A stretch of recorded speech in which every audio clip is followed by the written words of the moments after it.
क्या आपने ये कभी सुना है कि एक एलिफेंट को फांसी दिया गया? ये बात है अमेरिका के टेनिस शहर का, जहाँ पे फोर्टिक नाम का एक सर्कस कंपनी था, जिसमें मेरी नाम का एक एलिफेंट था, जो वहाँ पे सर्कस दिखाती थी। ये साल था 1916, जब सब कुछ अच्छे से चल रहा था। लेकिन एक दिन सर्कस के ओनर के साथ मेरी के केयर टेकर की कुछ प्रॉब्लम हो गई, जिससे मेरी के केयर टेकर सर्कस छोड़कर चला गया, जिससे सर्कस कंपनी ने एक नया केयर टेकर रखा मेरी के देखभाल के लिए।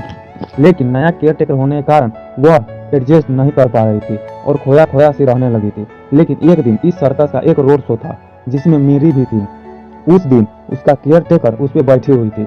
बस रोड शो के कुछ देर बाद मेरी को रोड शो के दूसरे तरफ कुछ खाने के लिए दिखा और मेरी रोड शो छोड़कर भागने लगी। इसी समय मेरी के केयर टेकर मेरी को कंट्रोल करने की कोशिश कर रहा था, लेकिन मेरी पागलों की तरह उस खाने की तरफ भाग रही थी, क्योंकि उसको बहुत सारा बनाना दिख रहा था जिसको वो खाना चाहती थी। ये बात केयर टेकर को समझ नहीं आई और मेरी को कंट्रोल करने के लिए कुछ तेज चीजों से मारा, जिसके कारण वो चोटिल हो गई और उसके शरीर से बहुत खून बहने लगा, जिसके कारण मेरी को बहुत गुस्सा आया और उसके ऊपर बैठे केयर टेकर को पटक दिया और पैर से कुचलकर उस केयर टेकर को मार दिया। जिसके बाद सारे लोग उस बेजुबान मेरी को पर हमला करने लगे और उसको मारने लगे, जिसमें सर्कस के कुछ लोग भी शामिल थे। किसी तरह मेरी वहां से बच निकली, लेकिन पूरे शहर के लोगों ने ठान ली कि किसी भी तरह मेरी को जान से मार दिया जाए।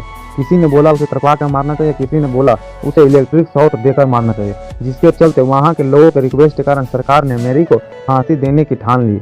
ये दिन था 13 सितंबर 1916। इसी दिन मेरी को 100 टन वजन उठाने वाला क्रेन से लटकाकर फांसी दी गई। तो गाइस, क्या इससे पहले आपको ये फैक्ट मालूम था? अगर नहीं था तो इसी तरह के न्यू फैक्ट पाने के लिए हमारे चैनल को